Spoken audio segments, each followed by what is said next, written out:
Prime Minister was speaking at an event in Buckinghamshire where he reiterated that him and his Conservative Party are the party to build a secure future for Britain, whilst continuing his last line that the Labour leader doesn't stand for anything, adding to his questionably advised tweet earlier today, which said, does anyone actually know what Labour would do if they got into power?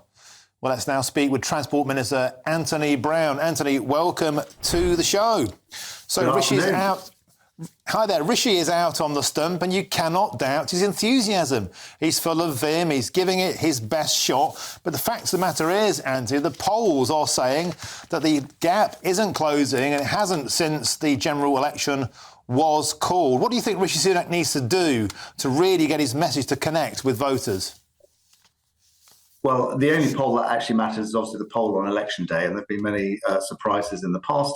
I remember the 92 election very well. And all we can do is make the case for the policies that we believe in and that we want to bring in over the next 5 years in terms of bringing taxation down, in terms of promoting economic growth. And we think we've got a good track record since 2010. We've had the fastest growing major economy in Europe.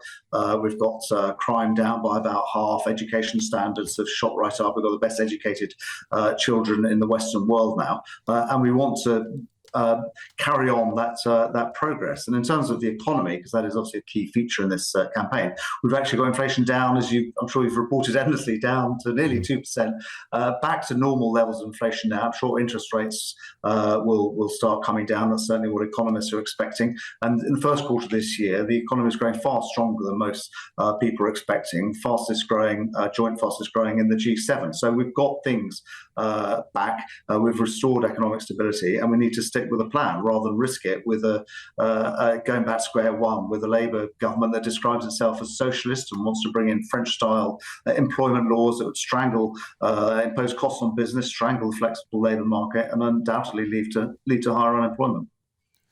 And Anthony, Rishi Sunak today clear to point out, as sure as night follows day, he said, the Labour Party will put up your taxes, £2,000 per household. He put a price on that, but yet we are currently under the highest taxes since World War II.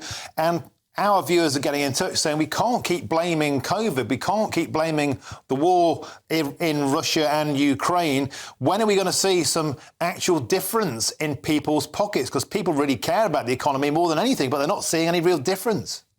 Well, look, the COVID and the war in Ukraine were a reality. I mean, they happened, and we spent nearly £500 billion supporting individuals through things like the furlough scheme, supporting businesses, giving them a lot of money that makes sure they didn't go under. And the same with support for the cost of living during the cost of living crisis and the high energy prices. That is all support that people really, really welcomed. And that obviously does need paying for. And unfortunately, that has meant higher taxes. And we really want to bring taxes down. I can tell you for myself, I absolutely do. I can tell you my colleagues absolutely do. There is absolutely no doubt, there should be no doubt in anyone's mind, that a Conservative government will be far better at bringing taxes down than a Labour government. History shows us that all Labour governments, they really like spending, they don't really like cutting taxes, and they always run out of other people's money. Even under the Tony Blair, the last Labour government, they inherited a golden economic scenario.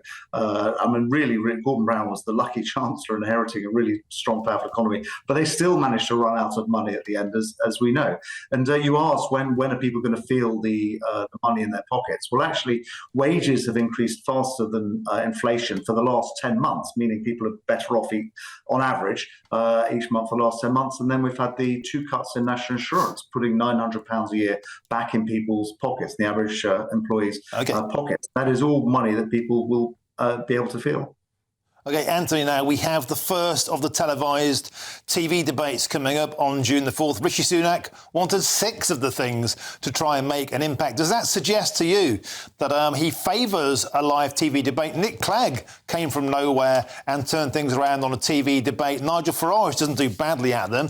Are you expecting a breakthrough in those? And if so, what kind of attack lines do you think that Rishi Sunak should be going for on Sir Keir Starmer?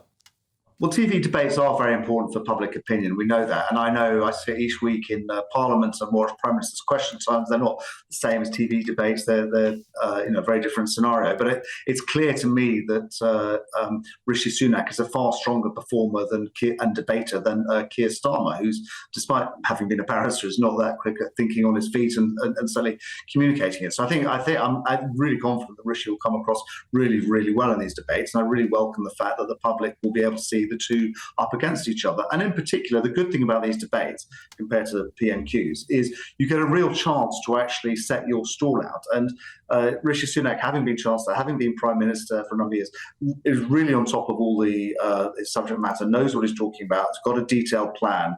Whereas Labour, I find bemusing by them, and I think that the public should be really aware of, is they don't have any plans at all. They've got sort of ambitions. So things like the ambitions they set out, they want to stabilise the economy. It's like, well, we've done that. We've got inflation down to 2%. They want to have the fastest growing economy in the G7. Well, we've done that. But what matters is not their aspiration to do things, but like what actual policies they're going to have. And the only economic policy that I can see that they have is to introduce French-style employment regulations, which their trade union paymasters are calling for. But we know, repeatedly throughout history, that though imposing all those costs on businesses, making it difficult to hire employees, more expensive to hire employees, more expensive to fire employees, means that they employ fewer people. It leads to higher unemployment. Every single Labour government in history has left power with higher unemployment than when it came into power. That is their track record, and they're doing exactly the same again.